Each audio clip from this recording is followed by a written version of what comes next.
একদিন এক গ্রামের কৃষক সে জমি থেকে অনেক গাছ কেটে আখ এনে তার রস খেতে লাগলো।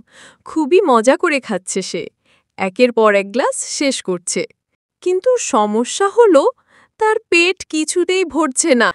তখন সে রেগে গিয়ে পাশে দাঁড়িয়ে থাকা বেচারা কবুতরের উপর চিৎকার করে উঠল। কবুতর তো ভয়ে কাঁপতে লাগলো। সে কিছু না বুঝেই ছুটে গেল এবং এক কোণে গিয়ে একটা আপেলের বীজ মাটিতে পুঁতে দিল।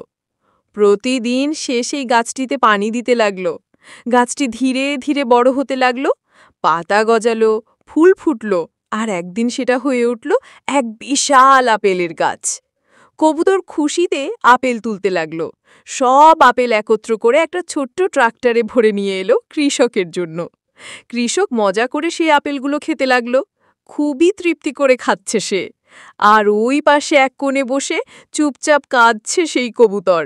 না কেউ লাইক করে, না সাবস্ক্রাইব।